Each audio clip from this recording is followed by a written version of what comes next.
Okay, boys, here we go.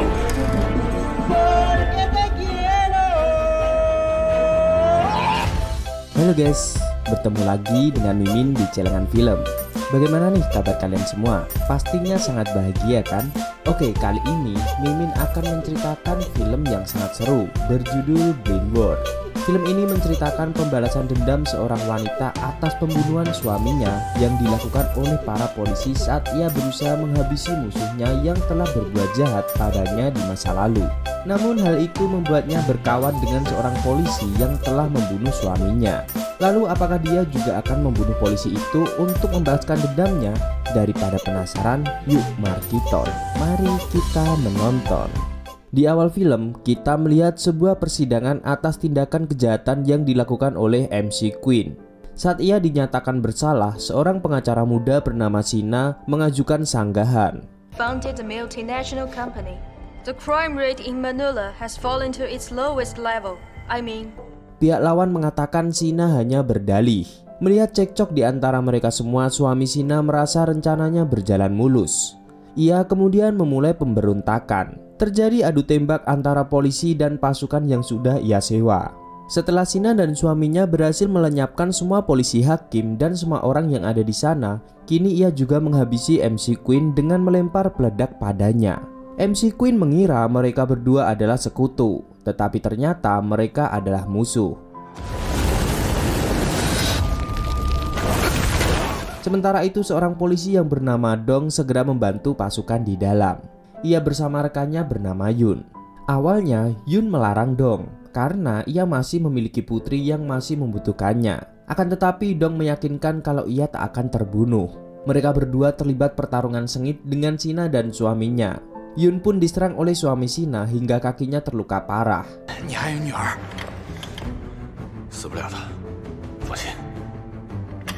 Dong segera bertindak cepat. Ia melemparkan peledak pada suami Sina.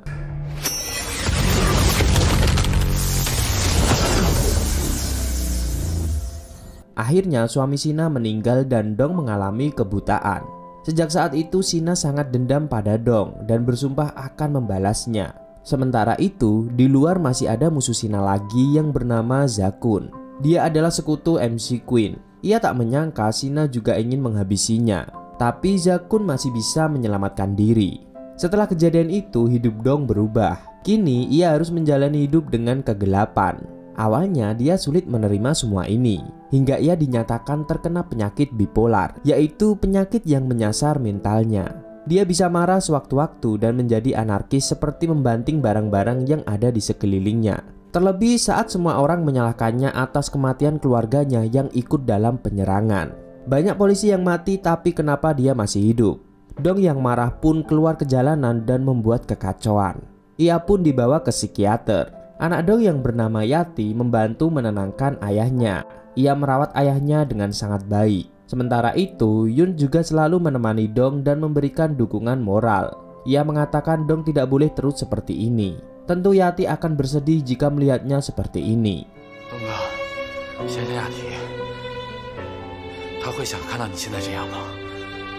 Karena bantuan Yunlah, akhirnya perlahan-lahan Dong bisa menerima semuanya. Kemudian saat Yati mengantarkan ayahnya ke dokter untuk terapi, tiba-tiba Dong merasa aneh. Pendengarannya sangat tajam. Ia dengan mudah menangkap bola dari Yati. Yati pun mencoba berkali-kali melempar bola dan respon ayahnya sangat bagus. Bahkan Yun pun heran mengapa kini pendengaran Dong menjadi sangat tajam.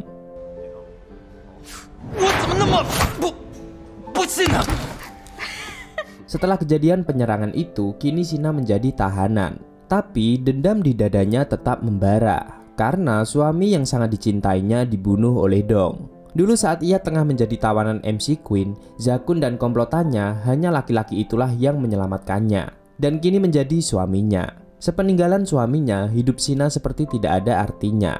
Sementara itu, pengacara Zakun menjenguk Sina. Sina tidak sudi untuk berdamai dengan Zakun. Bahkan ia menantang Zakun jika ia ingin membalas dendam ayahnya yang sudah dibunuh oleh Sina.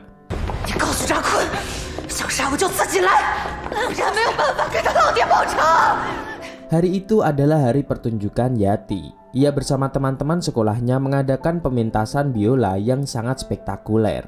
Dong tidak sabar untuk menantikan putrinya memainkan biola di atas panggung. Tetapi sebelum tampil ada teman Yati yang rese. Ia menyembunyikan partitur Yati, sehingga ia tidak bisa tampil karena tanpa partitur.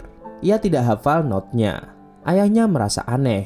Di pementasan itu, ia tidak mendengar suara biola sebagus Yati. Ia sadar Yati tidak ada di panggung.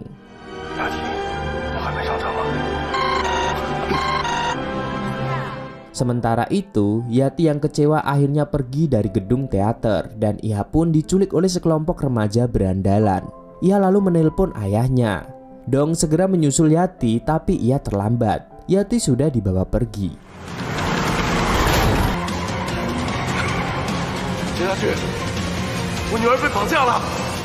Beberapa saat kemudian polisi mengabarkan penemuan mayat gadis remaja. Wajahnya tidak bisa dikenali. Tapi polisi sangat yakin mayat itu adalah Yati karena banyak barang bukti yang ia temukan seperti jepit yang dipakai Yati dan barang-barang lainnya. Dong segera meraba tangan mayat itu. Ia yakin itu bukan putrinya karena tangan Yati pasti kasar karena sering bermain biola. Tetapi polisi tidak memperdulikannya dan menyatakan Yati tewas terbunuh dan akan segera menutup kasusnya.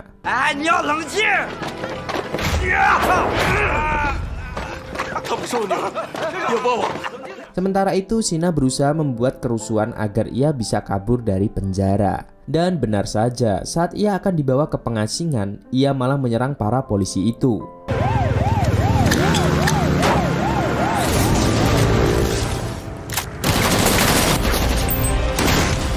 Kemudian ia juga mengambil semua identitas polisi perempuan yang bernama Ya. Dong yang sedang menuntut polisi pun selalu dibujuk dan diyakinkan kalau putrinya sudah meninggal. Polisi segera mengantarnya. Ternyata mobil polisi itu disetir oleh Shina yang menyamar sebagai Ya. Tetapi Dong tidak menyadarinya. Lalu di manakah Yati sebenarnya? Ternyata ia diculik oleh Zakun yang sudah lama memiliki bisnis penjualan gadis-gadis cantik. Ia berencana akan menjual Yati. Melihat wajah cantik dan agresif pada Yati, ia sangat tertarik dan akan menjualnya dengan harga yang sangat mahal.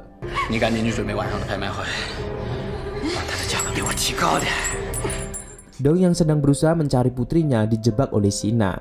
Ia akan menggunakan Dong untuk membunuh musuh-musuhnya. Ia mengatakan pada Dong kalau ia tahu persis di mana putrinya. Ia akan dijual oleh Raja Naga. Dan Shina mengatakan ia tahu organisasi mereka beserta letak markasnya. Akhirnya Dong pun setuju untuk bekerja sama dengan Shina demi menemukan putrinya. Ia lalu membuat rencana dan terlebih dahulu ia akan berpura-pura menjual Shina agar bisa masuk ke markas mereka. Rencana itu berjalan dengan lancar. Dong dan Shina sampai di markas Raja Naga. Sesampainya di sana, Dong bertemu dengan nenek tua untuk bertransaksi. Shina yang masih belum sadar dengan mudah ditangkap oleh Raja Naga. Dong pun diserang kemudian ditangkap dan dirantai oleh Raja Naga. Raja Naga menghina Shina yang katanya hebat tetapi malah terperangkap dalam jebakannya sendiri. Apalagi ia berkomplotan dengan orang buta. Raja Naga mengingat rantai Dong dengan rantai Shina. Sehingga jika Dong menyerang Raja Naga maka Shina akan tenggelam dalam air.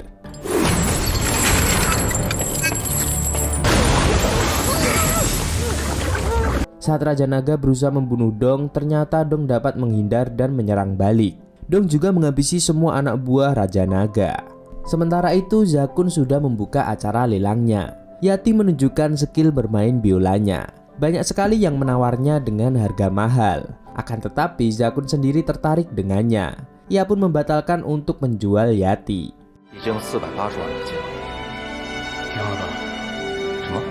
Tetapi Yati tidak sudi untuk melayaninya dan malah menyerangnya.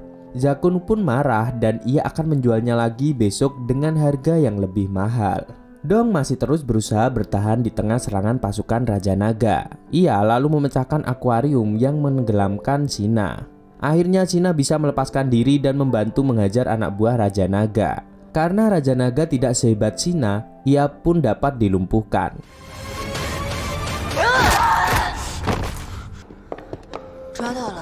Setelah Dong membereskan anak buah Raja Naga, ia segera menginterogasi Raja Naga yang sudah dikalahkan oleh Shina. Raja Naga tidak punya pilihan lain. Ia mengatakan keberadaan Yati. Saat ini ia tengah dilelang oleh Jigang. Awalnya Dong tidak berniat membunuh, tetapi Sina langsung mendorong Raja Naga sehingga pisau yang ditodongkan Dong di lehernya langsung menggoroknya.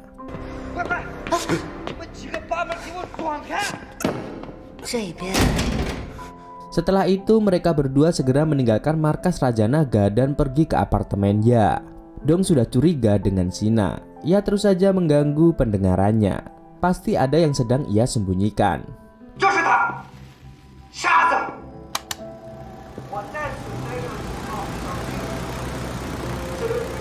Saat Dong ingin meminjam telepon juga, ia tak memberikannya. Akhirnya Dong menggunakan saluran telepon dan diam-diam mengabari Yun kalau ia sedang menyelamatkan Yati. Dan kini ia sedang di daerah Manula. Dong buru-buru menutup teleponnya karena takut Sina tahu yang ia lakukan.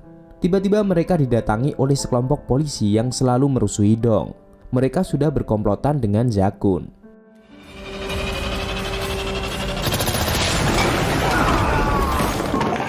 Kemudian Jigang dan anak buahnya juga menyusul untuk menghabisi Sina.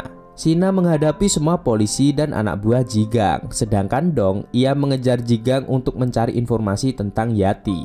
Dong yang buta melawan Jigang yang besar dan berotot tampak tidak seimbang. Tetapi nyali Dong sangat besar. Hingga akhirnya ia bisa menangkap dan mengikatnya.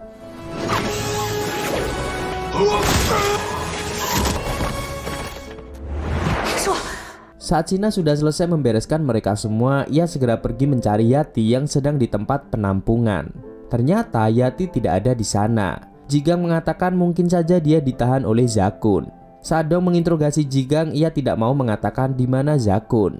Sina yang muak dengan perdebatan mereka menyuruhnya untuk membunuh Jigang saja. Dia tidak akan mengatakannya, itu hanya buang-buang waktu. Dong akhirnya mengatakan kalau ia bukanlah Ya dan ia bukan seorang polisi. Sebenarnya ia sudah lama curiga. Apartemen itu ada bau mayat Ya dan ia berusaha menyembunyikan baunya. Ia juga sengaja membuat gangguan suara. Ia jugalah yang membunuh Raja Naga dan kini ia mau membunuh Jigang. Sina terkesan dengan kemampuan Dong yang sangat teliti. Tetapi itu semua tidak ada gunanya. Sina lalu membunuh Jigang. Tiba-tiba Yun datang membantu Dong. Sina pun ingat mereka berdua adalah orang yang membunuh suaminya. Ia menyuruh Dong membunuh Yun jika ia ingin mengetahui keberadaan anaknya. Tak disangka-sangka ternyata Dong langsung menusuk Yun dan kabur bersama Sina. Sebelum menghadapi Zakun, Dong meminta Sina untuk membantunya mempersiapkan senjata. Sina pun membeli beberapa senjata dan ia juga mendapatkan informasi kalau Zakun juga baru saja membeli senjata yang sangat canggih. Setelah itu, Sina yang kejam itu langsung menembak si penjual senjata tersebut. Sementara itu, Yati yang sedang dilelang oleh Zakun selalu membuatnya kesal. Yati yakin ayahnya akan menyelamatkannya sehingga ia tidak harus menjadi simpanan Zakun.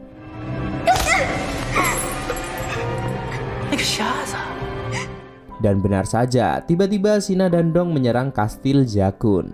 Mereka berdua menghabisi semua anak buah yang berjaga di luar. Melihat keadaan yang tidak aman, pengacara Zong mengajak Zakun untuk menyelamatkan diri. Sina dan Dong masih berusaha menghadapi anak buah Zakun yang tersisa. Mereka membutuhkan usaha ekstra untuk menghabisi mereka semua. Melihat anak buahnya yang terdesak, Zakun minta tolong Zong untuk melindunginya. Tetapi Zong malah mengatakan ia hanya bekerja. Ia tidak pernah memiliki dendam pada Sina. Karena keluarga Zakunlah yang membuat kesalahan pada Sina dan membuatnya menjadi bengis dan membunuh siapa saja. Zong tidak mau terlibat dan memilih untuk menyelamatkan diri. Kini Zakun sudah kalah, nyawanya di ujung tanduk. Ia tidak rela jika mereka semua hidup bahagia. Ia lalu memasang bom pada Yati. Tiba-tiba Sina datang dan menembaki Zakun dengan brutal. Sina pun sangat puas bisa membunuhnya. Setelah itu, Sina hendak membalaskan dendam pada Dong yang telah membunuh suaminya. Ia mengikat Yati dengan rantai yang ia pegang, jadi Dong tidak bisa membunuhnya. Karena jika ia mati, maka rantai itu akan terlepas dan putrinya akan jatuh dari ketinggian.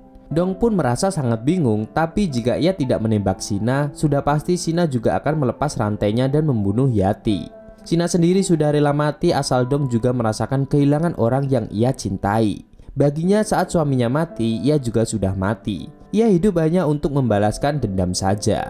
Lalu Yati melemparkan bola kecil yang ia pegang ke ayahnya agar ayahnya bisa memperkirakan posisinya. Dong lalu menembak Shina dan segera menarik rantai yang dilepaskan oleh Shina secepat mungkin. Untung saja perhitungan Dong sangat akurat. Ia dapat meraih rantai tepat sebelum Yati jatuh ke tanah. Kini Yati sudah selamat. Dong sangat bahagia. Tetapi Dong mendengar ada suara aneh.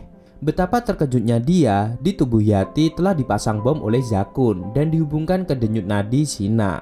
Jadi jika Shina mati maka Yati juga akan mati. Dong tidak punya pilihan. Shina yang sedang sekarat tak menyangka Zakun bisa memikirkan trik cerdik ini. Dong yang emosi ingin membunuh Shina. Tapi jika ia melakukan itu putrinya juga akan mati.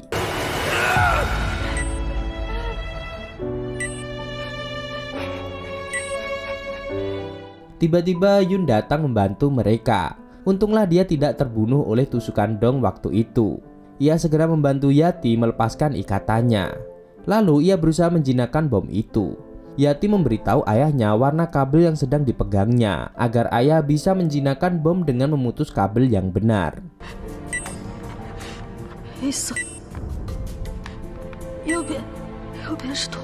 Yun pun ingin membantunya, tetapi Dong menolaknya. Menyelamatkan Yati adalah kewajibannya. Akhirnya Dong berhasil menjinakkan bom tersebut dan Yati pun kini selamat.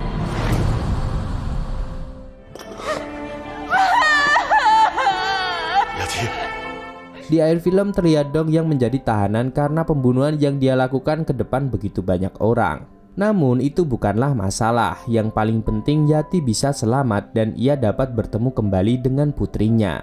Yati dan Yun juga sering menjenguknya. Jadi itu bukanlah sebuah penderitaan baginya. Pak Camat makan tomat dan film pun tamat.